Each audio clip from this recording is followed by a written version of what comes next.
भारत रूस के बीच द्विपक्षीय व्यापार दोगुना होकर 50 अरब डॉलर हो गए। भारत रूस व्यापार दोनों देशों के नेताओं द्वारा निर्धारित लक्ष्य से आगे निकल गया है। इंडिया और रशिया की अगर बात करें, सालाना जो ट्रेड है वो 50 बिलियन डॉलर तक जा पहुंची है और खबर के मुताबिक आने वाले टाइम में यानी 2030 तक वो इससे डबल भी हो सकती है। जिस डगर पे इंडिया इस वक्त चल रहा है, the next century is India century. तो मोदी साहब जिस तरीके से वो चला रहे हैं सारा कुछ और जिस तरीके से उनको रिजल्ट ओरिएंटेड टीम है उनकी सारी, अमेजिंग अमेजिंग। तो अगर ये इनको 10-20 साल और मिले इस तरह मोदी साहब को, इस टीम को, तो मेरे ख्याल में they will be so strong, so big, they will cross all the economies. 5वें पे आ चुके हैं मोदी साहब, तीसरे की बात कर रहे हैं, तीसरे नंबर पे दुनिया में। बहुत बड़ी अचीवमेंट, बहुत बड़ी अचीवमेंट। हम भी ट्रेड करते हैं चाइना से, लेकिन हमारा जो इंपोर्ट और एक्सपोर्ट है वो बैलेंस क्यों नहीं है? हमारे रिलेशन दुनिया के कंट्रीज के साथ उस तरीके से क्यों नहीं है जैसे नेबर कंट्री इंडिया के, रशिया के साथ, बल्कि तमाम कंट्री। बस देने को क्या है?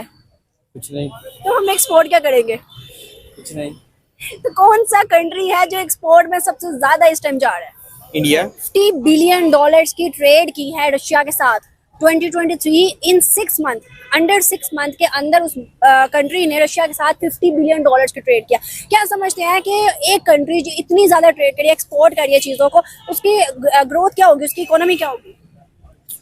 देखिए, उसकी ग्रोथ और उसकी इकोनॉमी तो बहुत ज्यादा हाई होगी। कई लोग कह रहे हैं कि जो पाकिस्तान की जो तरक्की उसकी भी तरक्की तभी हो सकती है अगर हम इंडिया के साथ ओपन अप करें, क्योंकि इस खित्ते में अगर एक बड़ी इकोनॉमी ग्रो कर रही है तो आपको उसके साथ अटैच हो जाना है। तार साहब, वैसे तो चाइना भी बड़ी इकोनॉमी है, हम वहां से भी कुछ नहीं कर सके, तो कई लोग कहते हैं कि हम इंडिया के साथ भी अटैच हो गए तो हम कुछ 50 बिलियन डॉलर की ट्रेड कर रहे हैं रशिया और इंडिया, और ये टारगेट उन्होंने 2030 का सेट किया था जो कि उन्होंने 2023 में ही अचीव कर लिया है। क्या कहेंगे जिस तरीके से उनके रिलेशन है खासतौर पे इंडिया के, क्योंकि रशिया पे सैंक्शंस थी अभी यूक्रेन वार को लेकर, लेकिन फिर भी इंडिया ने बिजनेस किया, ट्रेड की, क्या कहेंगे इसके ऊपर? उसकी वजह यह है कि इंडिया का वर्ल्ड इकोनॉमी में बहुत बड़ा हिस्सा है। इंडिया दुनिया की 5वीं बड़ी इकोनॉमी है, इसलिए इंडिया के साथ दुनिया और तरीके से ट्रीट करती है। पाकिस्तान का पूरी दुनिया में जो इनपुट है वो 65 बिलियन डॉलर, उसी में हमारी इंपोर्ट एक्सपोर्ट दोनों शामिल है। यानी सारी दुनिया से जो पाकिस्तान का बिजनेस है वो सिर्फ 65 बिलियन डॉलर का है।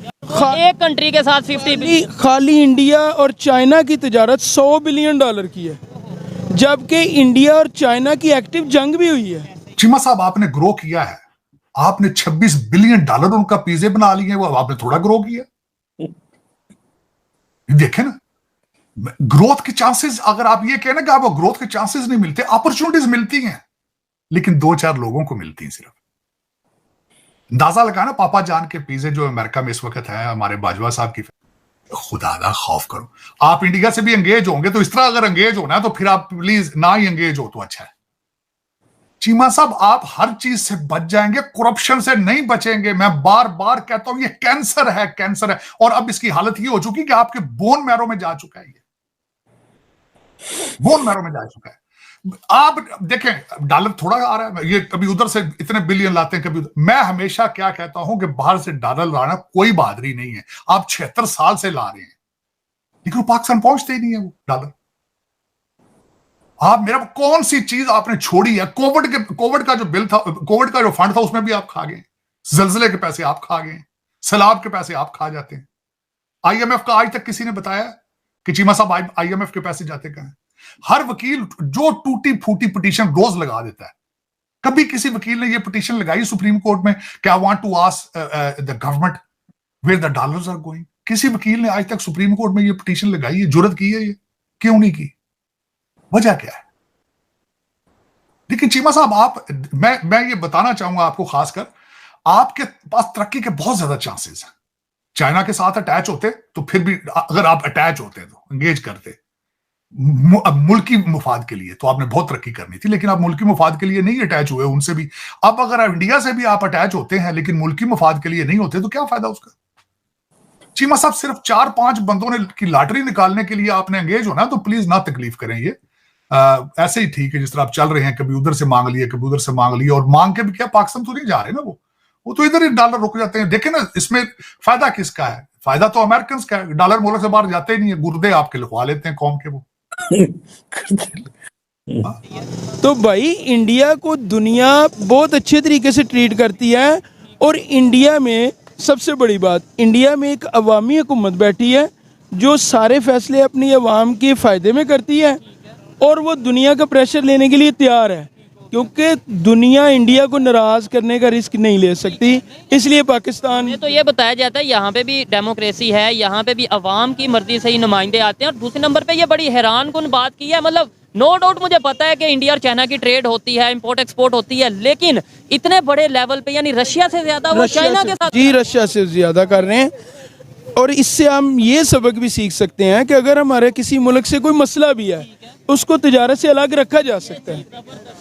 इंडिया और पाकिस्तान भी अपने मसाइल बैक चैनल पे चला सकते हैं, लेकिन तिजारत को उससे अलग रखा जा सकता है। और इंडिया और चाइना ने आपको करके दिखा दिया। यार इंडिया ने तो हर कंट्री के साथ, यूएई के साथ, सऊदीया के साथ, वो कश्मीर में इन्वेस्टमेंट कर रहे हैं, कतर के साथ वो इन्वेस्टमेंट कर रहे हैं, ट्रेड कर रहे हैं, अमेरिका के साथ, यानी जो कंट्रीज हमारे यहाँ पे कंसेप्ट ये लाइक अगर अमेरिका से हमने बिजनेस करना है तो हमें चाइना को नाराज करना पड़ेगा, चाइना से बिजनेस करना है तो यूएस को नाराज, मतलब एक ये कंसेप्ट है। उनके उधर ये है कि भाई जिससे दिल करो बिजनेस करो, पैसे दो, चीज लो या चीज दो, और इस तरीके से वो। जैसे मैं आपको पहले बताया है कि इंडिया का दुनिया में से है, दुनिया का कोई बड़ा फैसला इंडिया की शमूलियत के बगैर नहीं होता। पाकिस्तान ना 3 में है ना 13 में है, इस पाकिस्तान की तो कोई गिनती नहीं। और उसकी वजह भी तिजारत है, क्योंकि पाकिस्तान सारी दुनिया से $65 बिलियन की तिजारत करता है। अच्छा, अब कुछ लोगों का कंसेप्ट पाकिस्तान में ये है कि भाई इंडिया की मार्केट बड़ी है, आबादी ज़्यादा है, इसलिए सारी दुनिया उनके साथ ट्रेड कर रही है। मुझे कहीं ना कहीं ये चीज़ समझ में नहीं आती, क्योंकि बहुत से ऐसे कंट्रीज़ हैं जिनकी इकॉनमी हमारे से ज़्यादा है, जिनकी ट्रेड हमारे से ज़्यादा है, लेकिन आबादी हमसे बहुत कम है।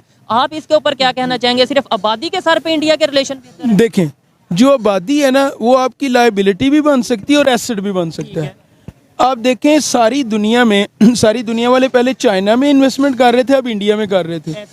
पाकिस्तान में क्यों नहीं कर रहे? पाकिस्तान में इसलिए नहीं कर रहे कि पाकिस्तान में स्किल्ड लेबर नहीं है। हमने अपने लोगों को आईफोन बनाना सिखाया ही नहीं है, हमने अपने लोगों को ऑटोमोबाइल बनानी सिखाई ही नहीं है, तो वो यहाँ आके क्या करेंगे? और फिर सिक्योरिटी भी नहीं है। देखें, सिक्योरिटी पे लोग कंप्रोमाइज कर लेते हैं, लेकिन स्किल पे नहीं करते। आपको आता ही नहीं है, आप आईफोन बना ही नहीं सकते। इंडिया चाइना ने पहले अपने लोगों की वोकेशनल ट्रेनिंग पे इन्वेस्टमेंट की है, एक स्किल्ड लेबर खड़ी की है,